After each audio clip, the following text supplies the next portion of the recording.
கடந்த 2021 சட்டமன்ற தேர்தலில் காங்கிரஸ்க்கு 25 தொகுதிகளை திமுக ஒதுக்கீடு பண்ணியிருந்தது.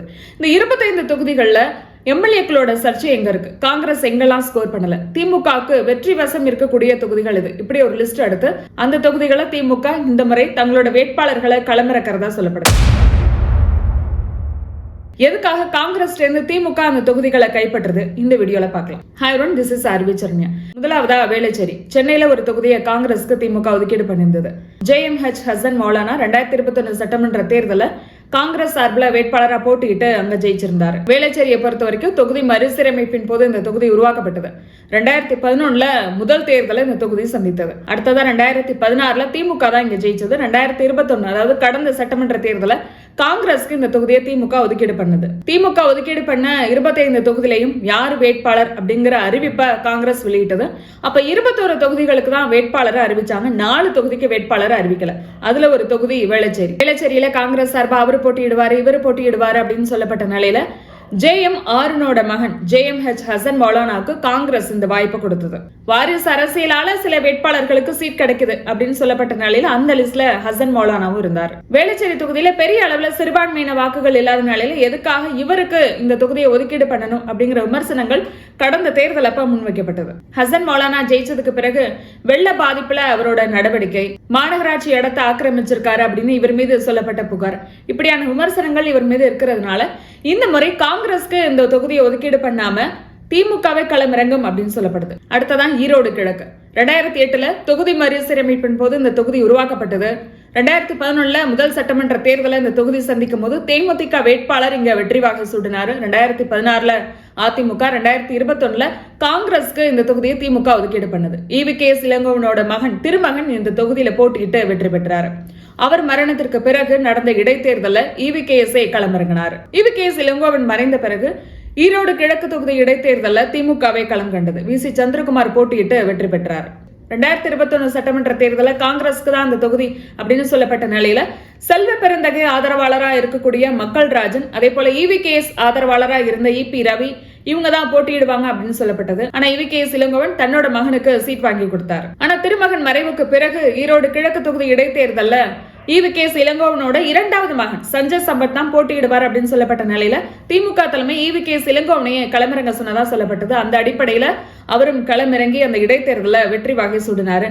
அவர் மறைந்த பிறகு மீண்டும் காங்கிரஸ்க்கே இந்த தொகுதி ஒதுக்கீடு பண்ணப்படும் அப்படின்னு எதிர்பார்க்கப்பட்ட நிலையில திமுகவை நேரடியாக களம் கண்டது. 2026 சட்டமன்ற தேர்தலையும் VC சந்திரகுமார் களமிறங்குவார் அப்படின்னு எதிர்பார்க்கப்படுது.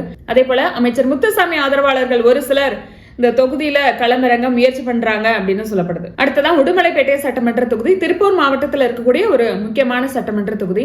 1996க்கு பிறகு இங்க திமுக ஜெயிக்கல. 2001 இருந்து 2021 வரைக்கும் தொடர்ந்து அதிமுக தான் இங்க ஸ்கோர் பண்ணி வருது. சொல்லப்போனா உடுமலை சட்டமன்ற தொகுதியை அதிமுக கோட்டை அப்படின்னு சொல்றாங்க. 2016 சட்டமன்ற தேர்தலில் திமுக இங்க நேரடியாக களமிறங்கி 5000 வாக்குகள் வித்தியாசத்துல தோத்து போனது.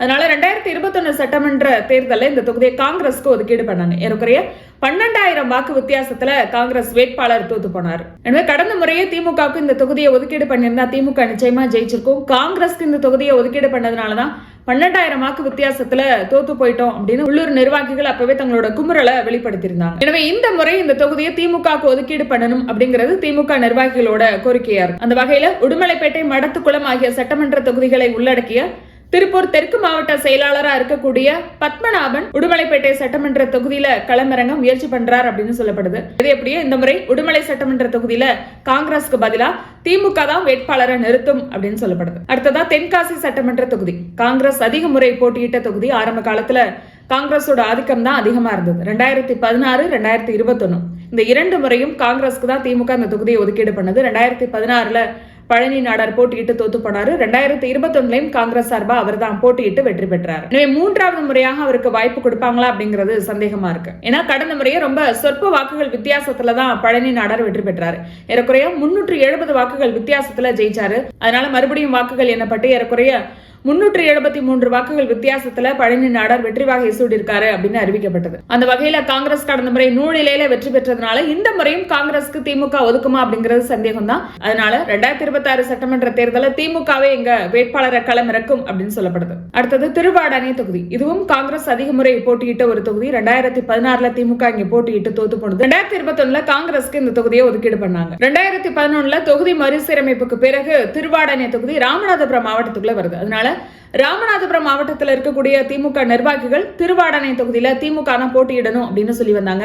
அதே போல காங்கிரஸ்க்கு தான் இந்த தொகுதியை ஒதுக்கீடு பண்ணணும் அப்படின்னு காங்கிரஸ் முயற்சி பண்ணது. இறுதியில திமுக தலைமை காங்கிரஸ்க்கு இந்த தொகுதியை ஒதுக்கீடு பண்ணாங்க. அந்த வகையில KR ராமசாமியின் மகன் கருமாணிக்கத்துக்கு இந்த தொகுதியை ஒதுக்கீடு பண்ணாங்க. காங்கிரஸ்க்கு இந்த தொகுதியை திமுக ஒதுக்கீடு பண்ண முக்கியமான காரணம் திருவாடானை தொகுதியை பொறுத்த வரைக்கும் முக்குளத்தூர் யாதவர், முஸ்லீம், தேவேந்திர குல வேளாளர், உடையார் உள்ளிட்ட பல சமூகங்கள் இருக்காங்க. இதுல முக்குளத்தூர் சமூகத்தை பிரதிநிதித்துவப்படுத்துற மாதிரி திமுக பெரிய தலைகள், அறிமுகமான முகங்கள் யாரும் இல்லை அப்படிங்கறதுனால காங்கிரஸ்க்கு இந்த தொகுதியை ஒதுக்கீடு பண்ணாங்க.